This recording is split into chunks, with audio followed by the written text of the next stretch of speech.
Yes. यहीं पे अगर अपन सिंपल वे में देखें तो फिफ्थ कार्बन पे डेक्स्ट्रल दाएं हाथ राइट हैंड की तरफ होने की वजह से ये दैट इज डी ग्लूकोज। अगर हम इस 2 नंबर के कार्बन के ऊपर यहाँ पे एक समावयवता डाल दें, कौन सी, घूर्णन, तो इसी चीज़ को अगर हल्का सा देखना CHO CH CH COH COH and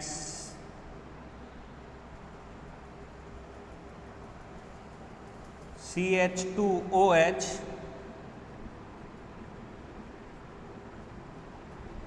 ठीक है। तो केवल 2 नंबर कार्बन के दक्षिणावर्त से वामावर्त घूमने की वजह से हम इसको नाम दे सकते हैं, ये हो गया ग्लैक्टोज, डी ग्लैक्टोज, ठीक है। और वहीं कार्बन नंबर 4 को अगर अपन घुमा दें तो ये कन्वर्ट हो जाती है किसमें, मेनोज में। लेकिन इन तीनों ही घटनाओं के अंदर ये कौन सी हैं, एल्डिहाइड, और मेनोज भी कैसी है, एल्डिहाइड। वहीं हम इसको चेंज करते हैं किसमें, फ्रक्टोज में, तो सेम ग्लूकोज, सब कुछ सेम, लेकिन कार्बन नंबर 1 के स्थान पर यहाँ पर that is keto group CH2OH।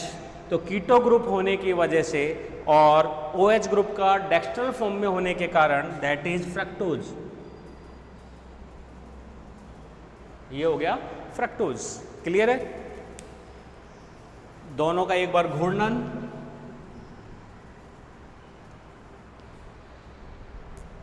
D fructose. तो डी फ्रक्टोज में आगे चलें तो दोनों का एक तरीके से जो वलयन है, घूर्णन है, तो उस घूर्णन की अगर अपन बात करें तो कार्बन नंबर 1 के एल्डिहाइड ग्रुप के ऑक्सीजन का कार्बन नंबर 5 के हाइड्रोक्सिल ग्रुप के साथ में बॉन्डिंग, समझिए इसको, that is carbon number 1 carbon number 1 2, carbon number 3, carbon number 4, carbon number 5, ठीक है। और कार्बन नंबर किसके साथ में जुड़ रहा है, कार्बन नंबर 5 के OH ग्रुप के साथ में, ठीक है। तो ये हो गया ऑक्सीजन और ये हो गया कार्बन नंबर 6, ये रहा CH2OH। क्लियर है? तो ऐसे में कार्बन नंबर 1 और कार्बन नंबर 5 के बीच में जो ऑक्सीजन, तो कार्बन नंबर 1 की वैलेंसी बनाइए तो ये हो गया O और ये हो गया H, that is O and H। और इस ऑक्सीजन की अगर अपन बात करें तो इस कार्बन की वैलेंसी बनाइए, कार्बन नंबर 5, इस कार्बन के ऊपर एक तो है OH ग्रुप, एक है इसके ऊपर H ग्रुप, ठीक है। और इन सारी चीजों में एक्चुअली मैं इसको दोबारा समझाता हूं मैं, ये हो गया कार्बन नंबर 6 CH2OH, ठीक है। और ये हो गया इसका H और ये हो गया इसका OH, ये है इसकी संरचना। तो यहाँ पे घूर्णन के लिए कार्बन नंबर 1 2 3 4 5 और ये हो गया 6। तो कार्बन नंबर 1 का कार्बन नंबर किसके साथ में क्रिया कर रहा है, कार्बन नंबर 5 के साथ, ये रहा। तो ऐसे में यहाँ पे घूर्णन कीजिए, CH2OH को लाइए इस जगह पे, H को लाइए इस जगह पे और OH को ले जाइए इस जगह पे, इसी को अपनी जगह पे क्या कर दीजिए, रोटेट। तो जो ही आप रोटेट करते हैं ये हो गया CH2OH, जो H था वो आ गया यहाँ पे, दैट इज H, और ये जो OH था ये चले गया यहाँ पे, ये था वो डायग्राम, ठीक है, बन गया। अब फाइनली जो ही हम इस OH में से, ये रहा H, और इन दोनों के बीच में बॉन्डिंग करते हैं, दैट इज ग्लाइकोसाइड बॉन्ड, नहीं अभी तो ग्लाइकोसाइड नहीं, दैट इज हाइड्रोजन बॉन्ड, ठीक है। तो यहाँ अगर अपन बॉन्ड की बात करें तो ये H रिमूव, ठीक है, और ये H रिएक्शन कर लेगा ऑक्सीजन से, तो इसकी डबल बॉन्ड हट जाएगा और ये H जो है प्रतिस्थापित हो जाएगा किस पे, H पे। तो ये हो गई आपका डायग्राम, ठीक है। तो ये बन जाएगी, ये हटा देते हैं, तो ये बन गया सिंपल डी ग्लूकोज, ठीक है। अब यहाँ पे कार्बन नंबर 1 और कार्बन नंबर, अगर अपन बात करें किसकी, संरचना की, तो ये OH ग्रुप की उपस्थिति, H और OH, अगर ये OH ग्रुप जो है वो नीचे की ओर है, that is alpha D glucose, glycosidic linkage के कारण। और अगर ये OH ऊपर की तरफ विन्यासित होता है तो that is beta D glucose. इसका बहुत ज़्यादा हमको ध्यान रखना। एक सर्कुलेशन इसका और देख लेते हैं फ्रक्टोज का। फ्रक्टोज में एक्चुअली में कार्बन नंबर 2 का कीटो जो है वो कार्बन नंबर 5 के हाइड्रोक्सिल ग्रुप से क्या होता है, बॉन्डिंग करता है, ठीक है। तो ये हो गया कार्बन नंबर 2, ये हो गया कार्बन नंबर 3, कार्बन नंबर 4, ठीक है, और ये हो गया कार्बन नंबर 5, ठीक है। और ये हो गया एक तरीके से कार्बन नंबर 1 और ये हो गया कार्बन नंबर 6। कार्बन नंबर 2 का किसके साथ में, कार्बन नंबर 5 के हाइड्रोक्सिल ग्रुप के साथ में। तो एक बार 5 की वैलेंसी कंप्लीट करें तो ये हो गया OH और ये हो गया H। कार्बन नंबर 2 की कंप्लीट करें तो ये हो गया डबल बॉन्ड O, ठीक है, सॉरी डबल बॉन्ड O। और कार्बन नंबर 1 की बात करें तो ये हो गया CH2OH। वही सेम उसकी तरह घूर्णन करें तो घूर्णन करने से कार्बन नंबर 6 इस चेन से कहाँ आ जाएगा, बाहर, that is carbon number 6 CH2OH। और कार्बन नंबर 1 भी कहाँ जाएगा इस चेन से, बाहर, CH2OH, ठीक है। और कार्बन नंबर 2 का ऑक्सीजन जो है हाइड्रोक्सिल ग्रुप से बॉन्ड बनाएगा तो ये हो गया single bond oxygen,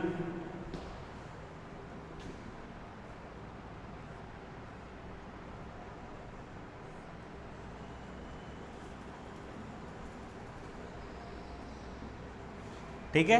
valencies complete कर लेते हैं, दैट इज H और ये हो गया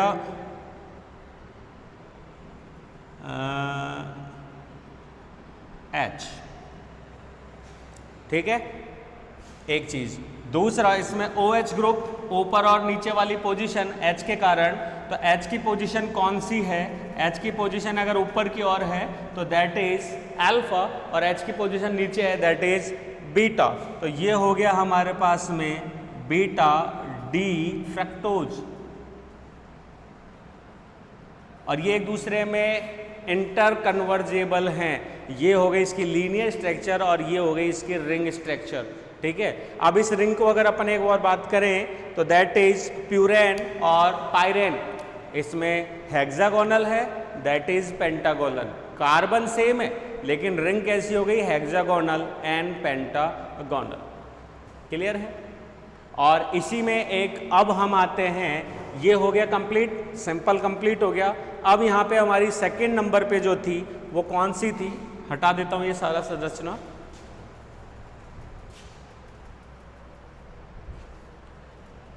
अब यहाँ पे बात कर लेते हैं ओलिगोसैकेराइड्स की।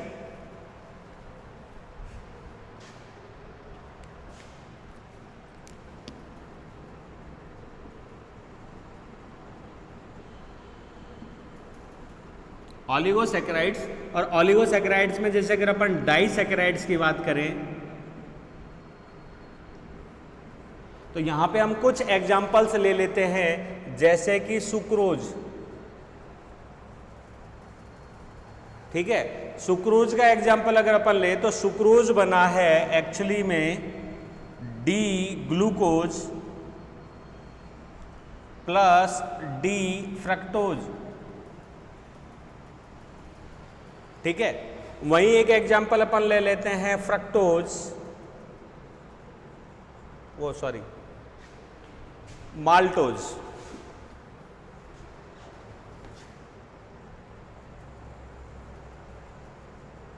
माल्टोज की अगर अपन बात करें तो ये बना हुआ है डी ग्लूकोज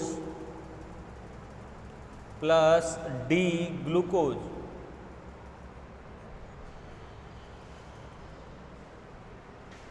ठीक है, D glucose plus D glucose. अब अगर अपन इनके ग्लाइकोसाइडेज लिंकेज की बात करें तो यहां देखना मैं स्ट्रक्चर बना रहा हूं किसकी, इसकी सुक्रोज की। तो सुक्रोज के अंदर एक नंबर का जो कार्बन है, सुक्रोज में एक नंबर का जो कार्बन है वो फ्रक्टोज के कार्बन नंबर 2 के साथ में, ये रहा कार्बन नंबर 2, तो OH ग्रुप, और ये हो गया इसका OH ग्रुप। तो ये इनके बीच में लिंकेज दैट इज ऑक्सीजन, और ये हो गया लिंकेज। ठीक है, तो इस लिंकेज को हम बोलते हैं एक तरीके से, ये हो गया कौन सा, अल्फा 1, अल्फा, ये हो गया 2 ग्लाइकोसाइड लिंकेज। और अब यहाँ संरचना मोनो की जगह क्या हो गई, डाइसैकेराइड। एक मॉलिक्यूल जुड़ गया ग्लूकोज का, एक जुड़ गया फ्रक्टोज का, और ये स्ट्रक्चर दोनों जुड़कर कहलाती है sucrose, that is disaccharide. Clear है, सिंपल, ये हो गया सिंपल संरचना। वहीं हम माल्टोज की हम बात करें तो माल्टोज में एक और ग्लूकोज मॉलिक्यूल, वही डी ग्लूकोज,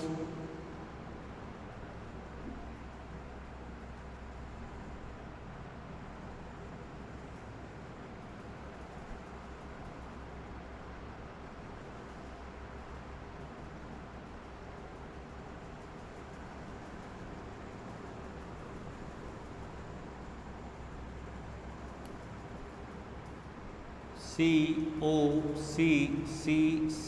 और C। ठीक है, और ये हो गया carbon number 6 CH2OH।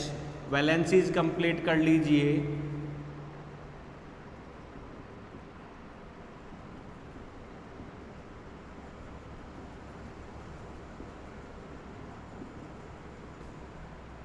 That is OH।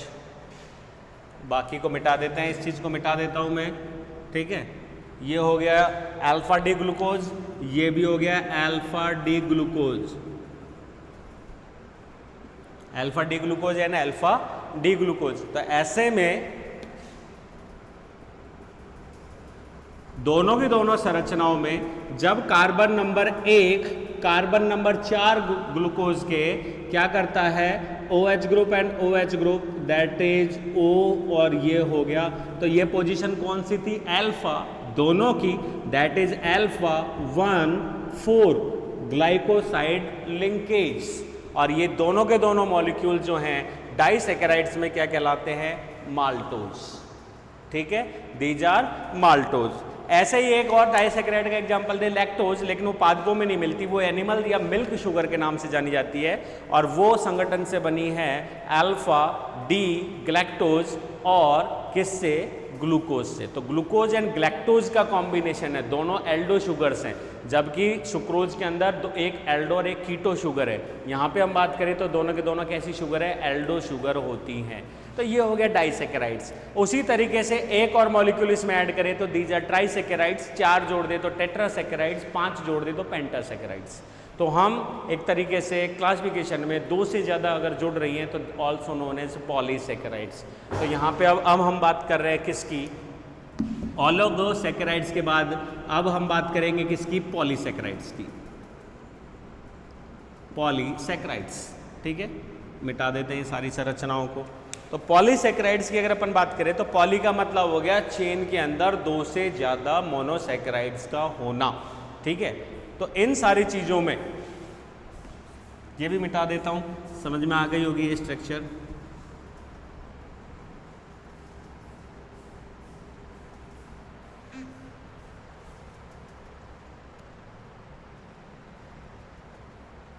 तो पॉलीसैकेराइड्स, एक से ज़्यादा डाइसैकेराइड्स, एक से ज़्यादा ट्राइसैकेराइड्स, या बहुत सारी मोनोसैकेराइड से मिलकर बनी हुई संरचना होती है।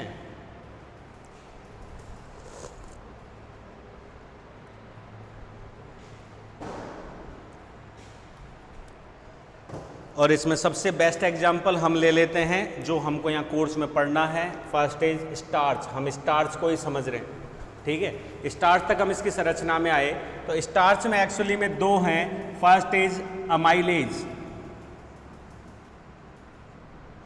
और सेकंड चीज है अमाइलो पैक्टिन। अमाइलो और पैक्टिन का कॉम्बिनेशन है, ठीक है। कैसे, तो इसकी स्ट्रक्चर को एक बार समझते हैं।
Amylopectin same structure,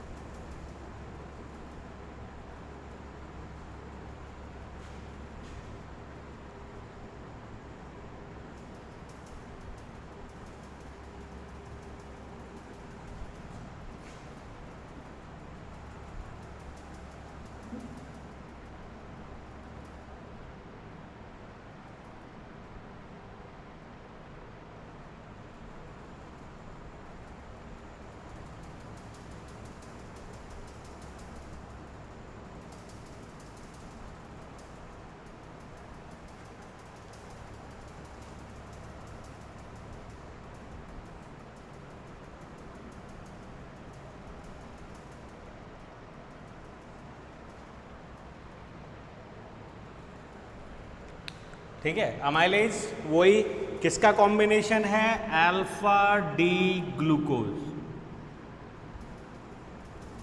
alpha D glucose, ठीक है।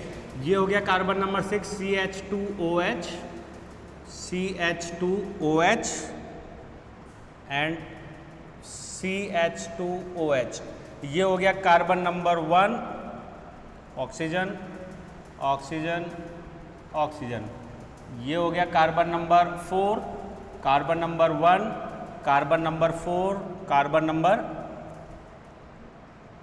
4, 1 4 1 4, कार्बन नंबर 1, सिंपल चेन, ठीक है।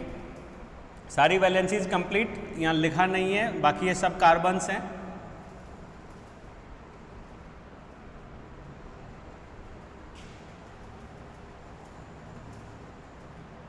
वैलेंसीज वही जो सेम डायग्राम है वो यहाँ पे हमको कंप्लीट करना है। OH दैट इज HOH, ठीक है।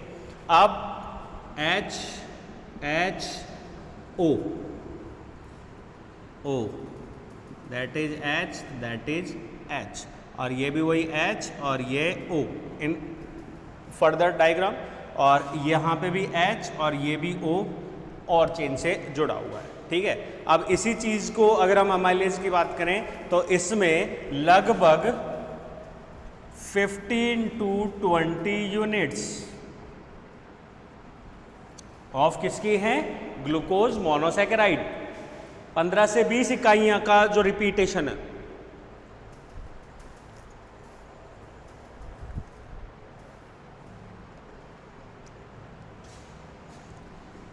ठीक है।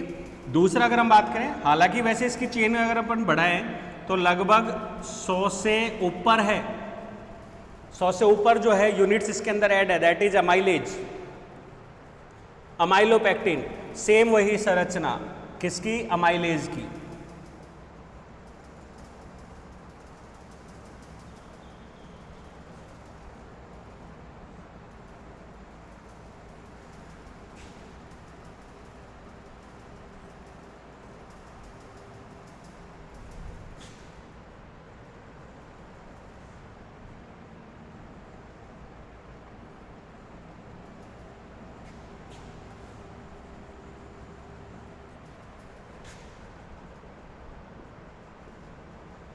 Carbon carbon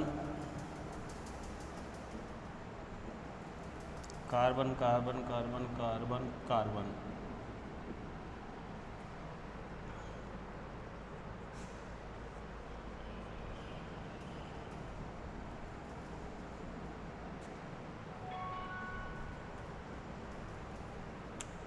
that is also amylase. ठीक है, ये भी अमाइलेज, ये भी अमाइलेज। ये लॉन्ग चेन है अमाइलेज की, बिगर देन 100 यूनिट्स, और ये स्मॉल चेन है जिसमें लगभग 15 से 20 यूनिट्स। 15 से 20 यूनिट जो हैं वो इसके अंदर सम्मिलित हैं। ठीक है, अब अमाइलोपेक्टिन कैसा हुआ? अमाइलोपेक्टिन एक तरीके से शाखित रूप है किसका? अमाइलेज का। तो अमाइलेज के कार्बन नंबर 1, ठीक है, ये कार्बन नंबर 1 जो है वो गुणन करता है किससे? नीचे या दूसरी चेन के कार्बन नंबर 4 तो कंज्यूम हो रहा है यहाँ पे, कार्बन नंबर 6 बच रहा है, तो कार्बन नंबर 6 के OH ग्रुप के साथ में क्या कर लेता है? बॉन्डिंग कर लेता है, दैट इज CH2, और ये हो गया ऑक्सीजन। ठीक है, तो इसको हम क्या नाम देंगे? इसको हम नाम देंगे alpha 1 dash alpha 6 glycoside linkage.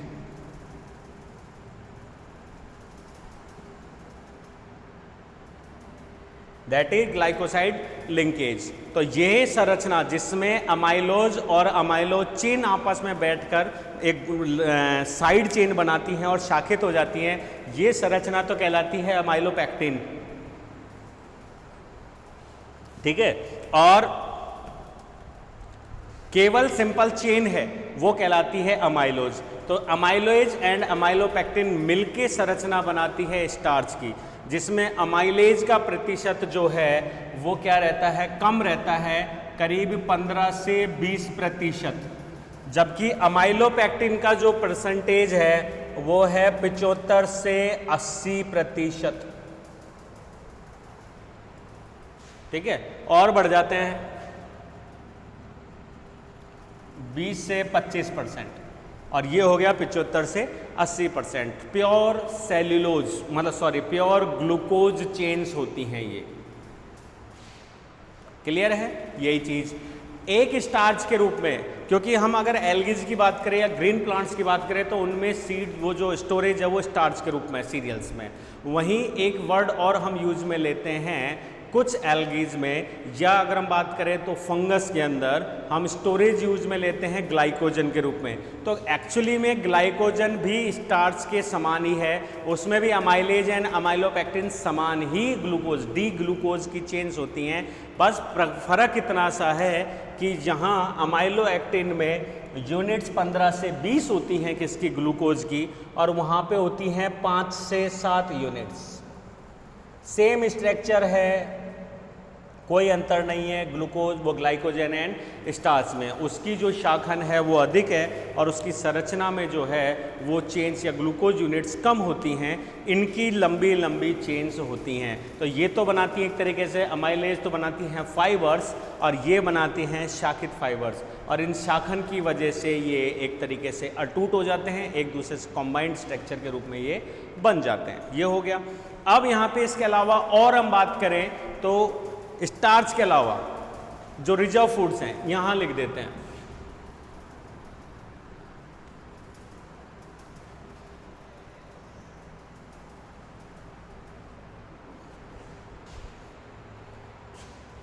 तो फर्स्ट नंबर पे हमने कर दिया स्टार्च, ठीक है, और ये स्टार्च जो है ये है अमाइलेज एंड अमाइलो पैक्टिन।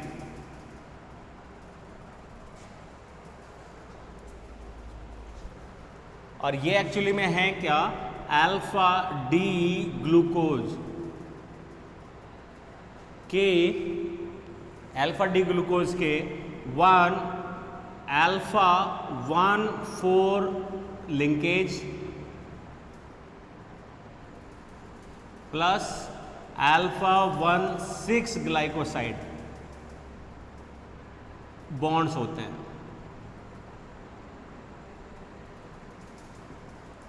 क्लियर है। और इसी के अलावा अब हम और बात करें प्लांट्स में तो ग्लाइकोजन की हम यहाँ पे बात नहीं करेंगे। इसके अलावा प्लांट्स के अंदर है सेल्यूलोज, क्योंकि सभी कोशिका भित्ति जो हैं उनका मुख्य घटक क्या है, ग्लूकोज, वो सॉरी सेल्यूलोज। सेल्यूलोज की संरचना अमाइलोज के समान ही है, that is also alpha D glucose की अल्फा 1,4 बॉन्ड, वही लिंकेज है इनमें भी सेम, लेकिन फर्क यह है कि इनकी इकाइयां सैकड़ों तक जा रही है, 100 तक, और इनकी इकाई जो है सेल्यूलोज की वो जा रही है 300 से 2000 2500 सेगमेंट तक, मतलब बहुत लंबी चेन्स बनती हैं। ठीक है, तो यूनिट वही है। तो एक्चुअली में अगर अपन मोबिलाइजेशन में और कैटाबॉलिक रिएक्शंस को देखते हैं तो जैसे स्टार्च का ब्रेकडाउन होता है वैसे ही आवश्यकता पड़ने पर सेल्यूलोज का भी ब्रेकडाउन किस में होता है, ग्लूकोज एंड सुक्रोज के रूप में। ठीक है, और ज़्यादातर अगर अपन बात करें तो ये एक तरीके से ग्लोबुलिन प्रोटीन, वो प्रोटीन क्या कार्बोहाइड्रेट्स के रूप में क्या है, एक स्ट्रक्चरल फॉर्म में स्टार्च जो है वो मंड एक तरीके से अलग अलग शेप है, तारकरत है, गोलाकार है, कॉन्सेंट्रिक रिंग्स है, इस रूप में कणिका में समान रूप संरचना में क्या होता है, स्टोर रहता है, एक तरीके से सजीव कोशिकाओं में नहीं, निर्जीव कोशिकाओं में। एक्चुअली में कोटिलिडन्स की बात करें तो कोशिका निर्जीव हैं, उनकी सजीवता के कोई लक्षण ही नहीं है, क्योंकि उनका काम केवल और केवल स्टोरेज करने का है, उसके अलावा और कुछ नहीं है। ठीक है, और सेल्यूलोज सजीव कोशिकाओं का मुख्य घटक है, संरचना के रूप में आ रहा है। वहीं एक एग्जाम्पल हम ले लेते हैं हेमी सेल्यूलोज। हेमी सेल्यूलोज भी सेम ही है, कोई बहुत बड़ा अंतर नहीं है हेमी सेल्यूलोज में। और एक्चुअली में अगर अपन हेमी सेल्यूलोज की बात करें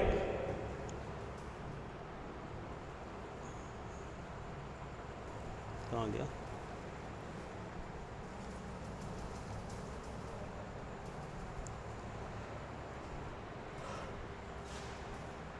हेमी सेल्यूलोज सेल्यूलोज का ही घटक है, बस इसमें एक अंतर आ रहा है, that is beta D glucose.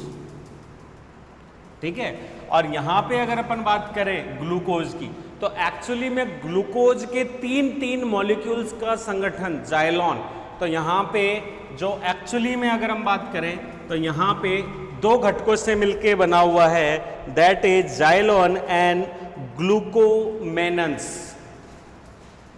Beta D glucomannan plus xylan के संगठन से बना है, वही आएगा अल्फा की जगह beta 1,4 linkage.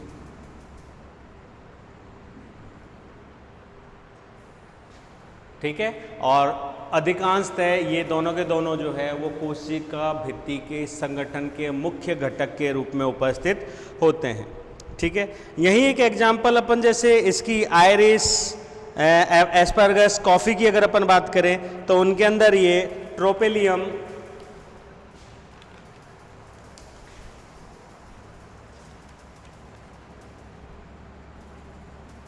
Iris, asparagus, coffee,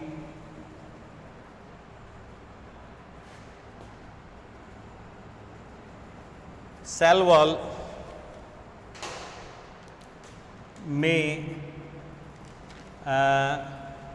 जो मुख्य घटक है हेमीसेल्यूलोज के, वो किस किस रूप में है?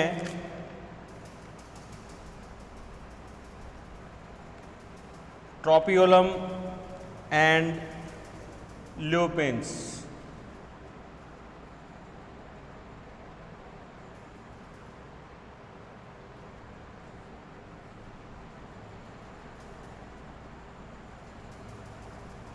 जो हेमीसेल्यूलोज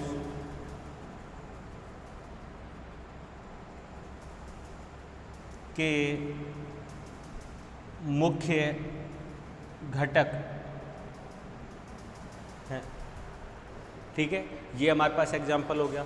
इसके अलावा अगर अपन सेल्यूलोज की बात कर रहे हैं तो हमको सेल्यूलोज इसके अलावा किस किस रूप में मिलेगा?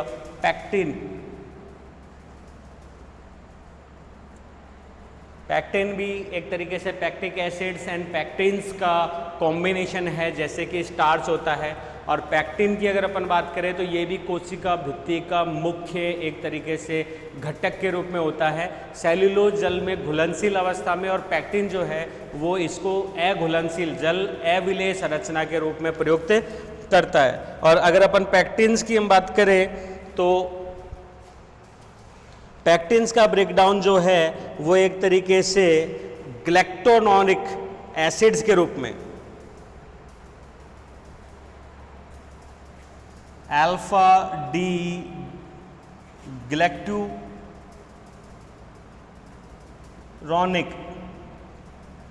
एसिड्स के रूप में जो है वो इनका एक तरीके से बदलाव। ग्लैक्टोरॉनिक एसिड की हम बात करें तो आपको मैंने अभी यहाँ पे ग्लूकोज से ग्लैक्टोज बनना बताया था, और उसके कार्बन नंबर 4 जो है उसमें हाइड्रोक्सिल ग्रुप की हमने पोजीशन को क्या की थी? चेंज, ठीक है, जिस वजह से वो किस में कन्वर्ट हो गया था? ग्लैक्टोज में।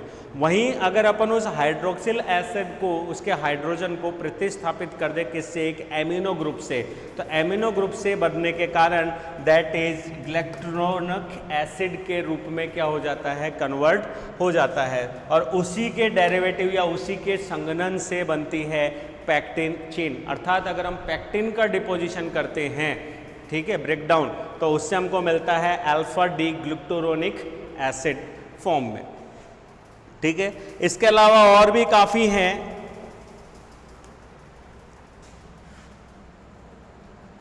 सिस्टाइन, वो सॉरी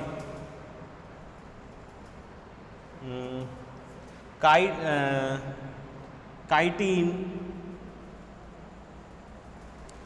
इसमें मिलता है N acetyl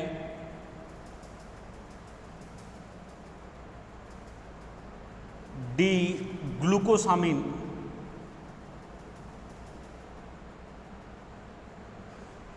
N acetyl D glucosamine, ठीक है, ये इसके मुख्य घटक के रूप में होता है। और इनमें भी वही β14 जो है कॉम्बिनेशन है, β14 लिंकेज, β14 लिंकेज। अब पैक्टिन हो गया, इसके अलावा अब यहाँ पे काइटिन, उसके अतिरिक्त जैसे हम कुछ और नाम यहाँ पे दे तो हम यहाँ पे दे सकते हैं रेजिन्स हो गया, सोबेरिन्स हो गया, वो भी हम इसके अंदर क्या कर सकते हैं? ऐड। लेकिन इस रूप में ये सीड्स के अंदर पाई जाती हैं, सीड्स की आंतरिक संरचनाओं में, सीड की बाह्य संरचनाओं में। जैसे पैक्टिन्स हैं, काइटिन्स हैं, ये एक तरीके से डेसिकेशन प्लस कठोरता प्रदान करते हैं, मैकेनिकल सपोर्ट देते हैं, प्लस वाटर रेजिस्टेंस बनाते हैं, किसको? सीड को। तो ये सारे के सारे जो है कार्बोहाइड्रेट के मुख्य घटक के रूप में हमने ऐड कर दिए, स्टार्च, सेल्यूलोज, हेमीसेल्यूलोज, पैक्टिन्स, काइटिन्स।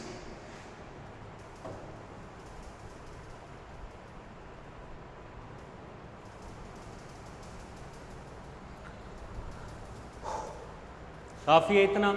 इसमें और भी अगर अपन कंपोजिशन की बात करें तो और भी जोड़ सकते हैं ग्लूकोज के ही कंपोनेंट्स के रूप में, लेकिन उनकी यहाँ पे सीड जर्मिनेशन में अभी पूरी तरीके से आवश्यकता नहीं होती है। हाँ, लेकिन रिसेप्टर्स के रूप में अगर अपन ऐड करें तो these are glycoproteins and glycolipids, वो भी यहाँ पे अंदर जो है वो ऐड हो जाते हैं, लेकिन वो हम बाद में बात करते हैं। ठीक है, अब यहाँ पे हम बात करते हैं इन सारे घटकों का, वो स्टेप फर्स्ट ब्रेकडाउन, दूसरा हमारा था मोबिलाइजेशन, और तीसरा जो था वो था सिंथेसिस। तो यहाँ पे हमारा फर्स्ट इज ब्रेकडाउन। तो ब्रेकडाउन के लिए अगर अपन बात करें तो हमें रॉ मटेरियल तो मिल गया इन फॉर्म के अंदर, ठीक है, लेकिन वहीं पे अगर अपन कहें तो उपस्थिति जो है वो किसकी, इन मॉलिक्यूल्स की, प्लस एंजाइम्स, नेसेसरी एंजाइम्स, उनकी उपस्थिति हमको यहाँ पे जरूरी होती है। तो जैसे इसके ब्रेकडाउन की अगर अपन बात करें तो सबसे बेस्ट जो ब्रेकडाउन या जो एंजाइम इसमें यूज में आ रहा है वो है अल्फा अमाइलेज। सबसे पहले अल्फा अमाइलेज का ही एक तरीके से खोज या आइसोलेशन किया गया जौ के अंदर, और प्राकृतिक रूप से जौ के बीज में, ठीक है, हॉर्डियम, जौ के बीज के अंदर जो है वो अल्फा अमाइलेज जो एंजाइम है वो पाया जाता है। और ऐसा देखा गया है कि प्रारंभ के अंदर जो है वो अल्फा अमाइलेज, लेकिन बाद में इन जो कंपोनेंट्स हैं इनका पूर्ण ब्रेकडाउन जो है वो बीटा अमाइलेज के माध्यम से होता है। तो दो पाथवे तो हो गए अमाइलेज के, और एक पाथवे इसके अंदर आता है किसका, हाइड्रोलाइसिस, जल अपघटन, और इस फलस्वरूप कंप्लीट ब्रेकडाउन होता है और हमें मिलता है एक तरीके से लिमिट डेक्स्ट्रीन्स, माल्टोज एंड ग्लूकोज, याद रखेंगे हम, माल्टोज एंड ग्लूकोज।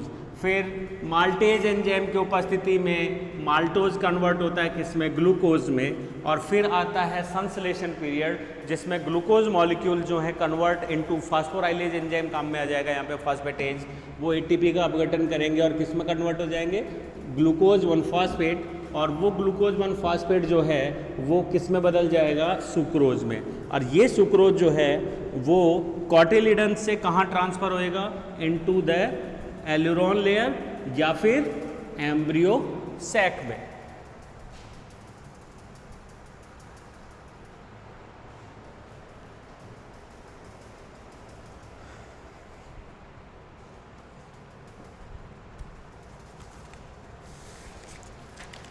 एक हल्का सा चार्ट ड्रॉ कर लेते हैं कॉम्बिनेशन का, जो प्रोटीन, लिपिड एंड फैट्स हमने पढ़ा, ताकि बार बार हम इसको रिपीट कर सके। जैसे कि स्टार्च, प्रोटीन, फैट, ठीक है, और ये हो गया एक तरीके से इनका स्टोरेज, और ये हो गए सीड्स या फैमिलीज, स्पीसीज कर सकते हैं, एसपीएस। फर्स्ट इज मेज, मक्का की हम बात करें तो मक्का किस में आते हैं, मोनोकॉट्स एंड सीरियल्स के रूप में। तो इनका मेनली स्टोरेज किस में है, एंडोस्पर्म, जिसको हम एल्यूरोन लेयर कहते हैं। ये चार्ट भी हमको काफ़ी फायदा देगा, क्या बोलते हैं, कंपोजिशन में, एंडोस्पर्म, और इसमें स्टार्च की परसेंटेज है 75%, प्रोटीन है इसमें 11 और फैट है इसमें लगभग 5%, ठीक है। 4-5 सीड्स का हम नाम ले लेते हैं, वीट, बार्ले, ठीक है, राइस एंड पी तो फिर लेग्यूमिनेसी आ गया, दैट इज पी, लेग्यूमिनेसी। उसके अलावा हम यहाँ पे ले सकते हैं, फिर ये फैट कॉटिलिडन्स वाले हो गए, सोयाबीन एंड ये हो गया पीनट, एरेकिस, मूंगफली, ग्राउंडनट,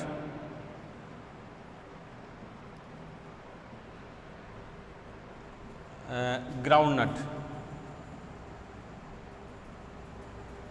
पीनट भी बोल देते हैं इसको, एंड ये हो गया हमारा ब्रेसिका नेपस,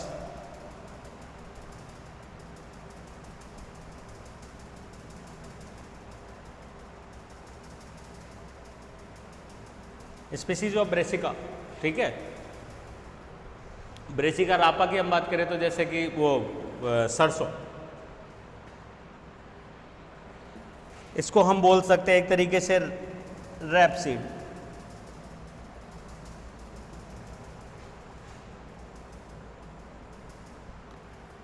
मेज, वीट क्योंकि मोनोकॉट है एंडोस्पर्म, बार्ले एंडोस्पर्म, राइस की अगर अपन बात करें तो एंडोस्पर्म। वहीं अगर अपन लेग्यूमिनेसी पादपों की बात करें तो इनमें जो मेन स्टोरेज होता है वो कहाँ था, cotyledons, cotyledons and cotyledons. Percentage of starch wheat में है लगभग 75%, बार्ले के अंदर कम हो जाएगी लगभग वही 75-76%, राइस में सबसे ज़्यादा 80%, ठीक है। और पी के अंदर इसकी परसेंटेज है 56। ग्राउंड नट की अगर अपन बात करें तो इसके अंदर इसकी परसेंटेज है 26, और सोयाबीन के अंदर परसेंटेज फैट की सबसे इसकी स्टार्च की सबसे कम है 12। और वहीं अगर अपन ब्रेसिका की बात करें तो ब्रेसिका के अंदर भी इसकी परसेंटेज कम है 19। अर्थात लेग्यूमिनेसी एंड सीरियल्स जो हैं उनमें स्टार्च जो है प्राथमिकता के ऊपर है, और सीरियल्स में सबसे ज़्यादा। वहीं अगर अपन बात करें मटर में तो मटर में इसकी वो कम है। यहीं एक कॉम्बिनेशन और है, जो यंग सीड्स हैं उनमें इसका परसेंटेज बहुत कम आ जाता है, लगभग 24-25 ही। लेकिन जब हम मैच्योर सीड की बात करते हैं या फिर एक शुष्क पीनट की बात करते हैं, इसकी पी की बात करते हैं मटर की, तो वहाँ पे इसका परसेंटेज चले जाता है लगभग 68-70% के आसपास। तो ये भी यहाँ पे एक कॉम्बिनेशन है। सोयाबीन ये एक तरीके से ऑयल प्रोड्यूसिंग हो गए। वहीं अगर अपन बात करें एरेकिस की और क्या बोलते हैं ब्रेसिका की, तो ये सारे के सारे ऑयल प्रोड्यूसिंग है, तो इनके अंदर स्टार्च जो है वो उतना ही है कि सीड जर्मिनेशन में एक तरीके से स्टिमुलेशन में काम आ सके। बाकी एनर्जी इनमें किससे मिल रही है, फैटी एसिड से। प्रोटीन्स की हम बात करें तो मेज में कम है 11, वही वीट में 12, बार्ले के अंदर 10%, राइस में भी कितना है, मात्र 10%। वहीं अगर अपन पी की बात करें तो पी में है ये लगभग 24, जो कि शुष्क बीजों में बाद में बढ़ जाता है। Peanut 31 and 37 and 21%। Fat, cereals में फैट जो है बहुत कम, 5 to 3 to 6% तक।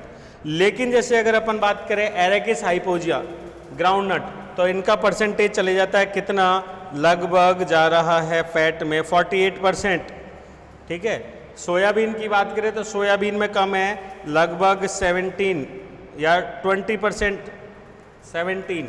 और ब्रेसिका की हम बात करें तो इसका परसेंटेज है 48। तो ये कॉम्बिनेशन आपको समझ में आ गया होगा स्टोरेज के अकॉर्डिंग। तो मेनली स्टोरेज की अगर अपन बात करें तो दैट इज एंडोस्पर्म। सीरियल्स में हम इसको बोलेंगे एल्यूरोन लेयर। डाइकॉट्स के अंदर ये हो जाती है एंडोस्पर्म। कुछ डाइकॉट्स में ये एल्यूरोन लेयर इसके समान भी होती है, टेस्टा एंड टैगमा। इसको दोबारा अगर मैं आपको समझाऊं तो ये जो सीड की स्ट्रक्चर थी एम्ब्रियो की, ठीक है, मतलब एम्ब्रियो नहीं सॉरी ओव्यूल की, तो ओव्यूल में these are integuments, that is chalazal. ये हो गया माइक्रोपाइल और ये हो गया फिलामेंट, ठीक है। एंटीग्यूमेंट के बाद ये जो अंदर की गोलाकार संरचना दिख रही है दैट इज न्यूसिलस।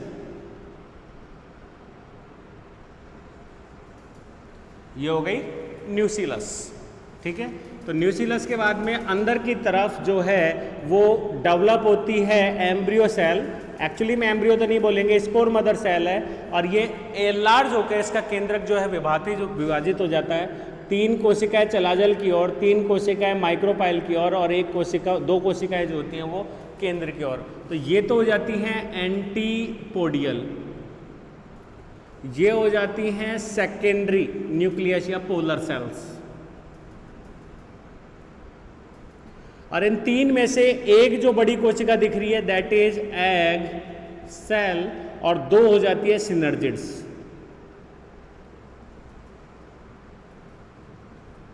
ठीक है, तो सिनर्जिड्स भी कैसी हैं, 2 सेल्स हैं, एन है, एग सेल भी एन है, लेकिन सेकेंडरी न्यूक्लियस 2 सेल्स जुड़कर क्या बन जाती है 2n। और एंटीपोडियल भी कैसी होती हैं, एन। तो according to double fertilization first जो मेल न्यूक्लियस है वो किससे जुड़ता है, एग से, और ये एग बनाता है जाइगोट, दैट इज 2n, और यही कंप्लीट होता है डेवलपमेंट ऑफ एम्ब्रियो, इसी से बनता है एम्ब्रियो, क्लियर है, और यही एम्ब्रियो को डेवलप करेगा। इसके बाद अगर अपन बात करें तो ये जो न्यूक्लियस सेल्स है ये जुड़कर कहलाती हैं एम्ब्रियो सैक कन्वर्ट करती हैं, और ये ट्रिपल एन होती हैं, त्रिगुणित, ठीक है। तो ये हो गया एम्ब्रियो सैक। एक्चुअली में अगर अपन यहाँ बात करें तो ये एक तरीके से किसके रूप में आ रहा है, पोषण के रूप में, और उसी में घुल जाती हैं एंटीपोडियल सेल्स भी, कंप्लीट है। अब अलग अलग स्पीसीज में डेवलपमेंट के दौरान ये बाहर की तरफ जो लेयर है ये कौन सी है, न्यूक्लियस, और ये हो गया आउटर इंटेगुमेंट और ये हो गया इनर इंटेगुमेंट। मोनोकॉट्स के अंदर एक ही लेयर है इंटेगुमेंट की, लेकिन डाइकॉट्स के अंदर जो है वो 2 लेयर्स हैं इंटेगुमेंट की। तो बाहर वाली लेयर से अगर सीड कोट बनता है, बीज चोल, दैट इज टेस्टा, अंदर वाली से बन रहा है दैट इज टेग्मा, ठीक है। और वही सीड कोट जो है वो कभी कभी बनता है किसकी से, न्यूक्लियस की वॉल से भी बनता है, क्लियर। तो ऐसे में ये जो सीड कोट का डेवलपमेंट है, तो मोनोकॉट में अगर अपन मेज की बात करें तो इंटेगुमेंट और जो न्यूक्लियस लेयर है वो पूरी तरीके से हासिल हो जाती हैं, और ये जो अंदर की लेयर है किसकी, एंडोस्पर्म की, ये एक विशिष्ट संरचना, मतलब न्यूक्लियस वाली जो लेयर है वो एक विशिष्ट संरचना के रूप में यहाँ पे बनती है, दैट इज एल्यूरोन लेयर, और वही पोषण का यहाँ पे मेन काम करती है। तो यहाँ पे एक्चुअली में मेज की बात करें तो एंडोस्पर्म हासिल हो जाता है, और एल्यूरोन लेयर जो है न्यूक्लियस की लेयर से जो बन रही है वो ज़्यादा विकसित हो जाती है। तो ये एक अंतर है। तो किसी के अंदर एंडोस्पर्म ज़्यादा डेवलप है जैसे डाइकॉट्स में, वहीं जो है वो एल्यूरोन लेयर्स के रूप में होता है। तो ये एल्यूरोन लेयर्स के अंदर ये स्पष्ट रूप से विद्यमान, तो कॉटिलिडन से एल्यूरोन लेयर है या एंडोस्पर्म के रूप में स्टोरेज होता है। और ये पूरा चार्ट है हमारा स्टार्च, प्रोटीन एंड फैट्स का। तो ये हो गया हमारा रेशो किसका, स्टार्च का, ठीक है। तो हम ये मान सकते हैं कि प्रोटीनियस सीड्स में या ऑयल ग्रेनेड जो सीड्स है उनमें स्टार्च की मात्रा कम और सीरियल्स में स्टार्च की मात्रा ज़्यादा, ठीक है।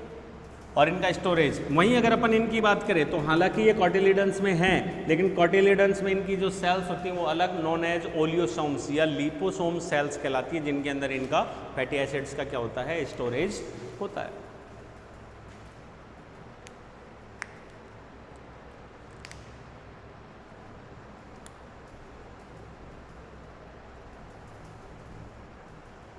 ठीक है। तो अब हमारे यहाँ पे पॉइंट आ जाता है एक तरीके से इस सारी संरचनाओं में मोबिलाइजेशन। तो हम यहाँ पहली बार अब पढ़ रहे हैं किसका, कार्बोहाइड्रेट या स्टार्च का ब्रेकडाउन, कैटाबॉलिज्म। मिटा देते हैं इसको।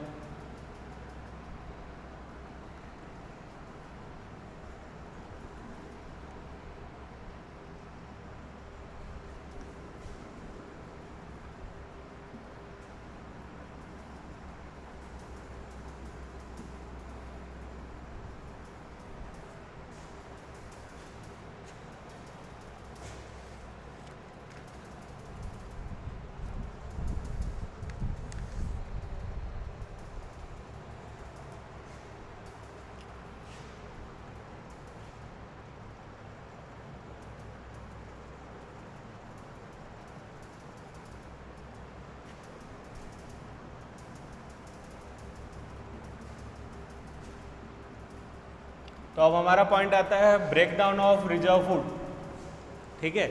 और ये रिजर्व फूड का ब्रेकडाउन एक्चुअली में कब हो, तो इसको भी हम 3 भागों में बांटते हैं। फेज जर्मिनेशन की phase first, phase second and phase third, ठीक है। ये नेक्स्ट क्लास में हम समझेंगे। तो फेज फर्स्ट की हम बात करें तो इसमें केवल और केवल क्या होता है, वाटर इम्बिबिशन बाय सीड, अंतः शोषण, अंतः शोषण, बीज के द्वारा क्या होता है, अंतः शोषण होता है किसका, जल का, जिसकी वजह से सीड जो है वो क्या होने लगता है, फूलने लगता है, अपनी फिजिकल स्टेट को चेंज करेगा, फिजियोलॉजी को नहीं। सेकेंड अवस्था की अगर अपन बात करें तो वाटर अब्सॉर्प्शन अभी भी हो रहा है, जिसकी वजह से सीड आकार को बढ़ा रहा है। तो यहाँ पे हम कह सकते हैं कि रेस्पायरेशन रेट अभी क्या है, स्टेबल, ठीक है। और साइज क्या हो रही है, इंक्रीज। सीड की साइज क्या हो रही है, इंक्रीज। और सीड कैसे हो गए हैं, अब फूल गए हैं। और ये सबसे क्रूशियल स्टेज है, यही वो स्टेज है जिसमें रेस्पिरेशन रेट या एंजाइम्स की एक्टिविटीज स्टार्ट हो रही है और फूड का ब्रेकडाउन हो रहा है। क्लियर है। इन स्टेज थर्ड की अगर अपन बात करें तो यहाँ पे अब क्या हो जाएगी, सुपर फास्ट, एक तरीके से जैसे शटल को हम अर्थ की कक्ष से कहाँ भेज रहे हैं, मून की ओर, तो सबसे ज़्यादा प्रेशर, सबसे ज़्यादा रेस्पिरेशन रेट और पादप के कंप्लीट जीवन चक्र की सबसे ज़्यादा ग्रोथ रेट जो है वो इसी अवस्था में देखने को मिलती है। पूरी एनर्जी इसी प्रोसेस में डाल दी जाती है, बाकी सारे काम क्या कर दिए जाते हैं, रोक दिए जाते हैं। तो मेन जो mobilization of the food reserves है वो इसी में सबसे ज़्यादा होता है। And these breakdown molecules are transport through cotyledons या एम्ब्रियोसैक या aleurone layer to the embryo axis. ठीक है, तो यहाँ पे हम कह सकते हैं कि रेस्पिरेशन रेट इंक्रीज बहुत तेजी से बढ़ती हैं। ठीक है, एक तरीके से ड्रामेटिकली बहुत तेजी से बढ़ेगी। दूसरा, सीड मोबिलाइजेशन, क्योंकि यहां ब्रेकडाउन हो रहा है, ब्रेकडाउन के बाद में मोबिलाइजेशन ऑफ फूड नहीं मटेरियल्स। ठीक है, mobilization of materials, food materials कर देते हैं। ठीक है, और सबसे बड़ी चीज seed coat rupture of seed coat. ठीक है, टू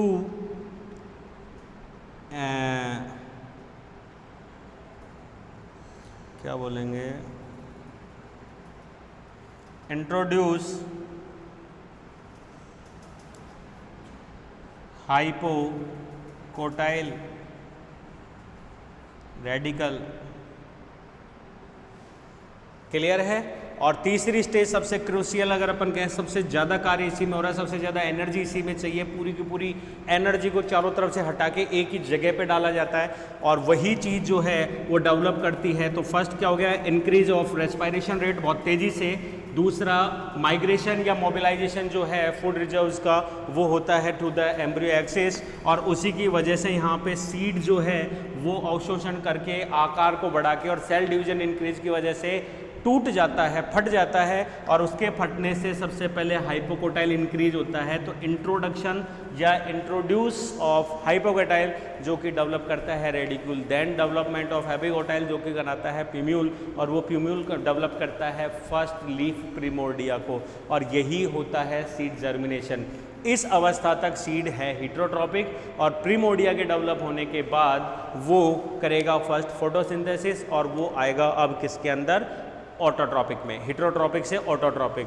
तो रूट्स जो हैं वो डेवलप होने लगती हैं रूट हेयर्स में, root hairs absorb water and minerals, और लीव जो है वो करेगी photosynthesis, then development and differentiation of tissues and vascular systems, and फिर सीडलिंग जो है वो अब इसके ऊपर डिपेंड नहीं रहेगी। और इस पूरी चीज़ में जो कॉटिलिडन्स हैं वो एक रिसेसिव अपघटनी अवशेषी परत के रूप में मिलेंगे।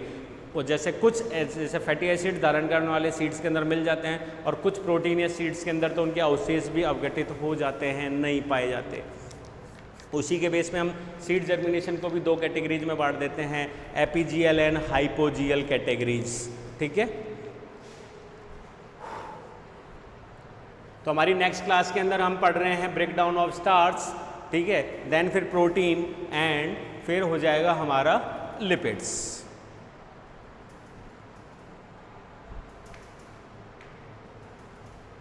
ठीक है, आज की क्लास में इतना ही।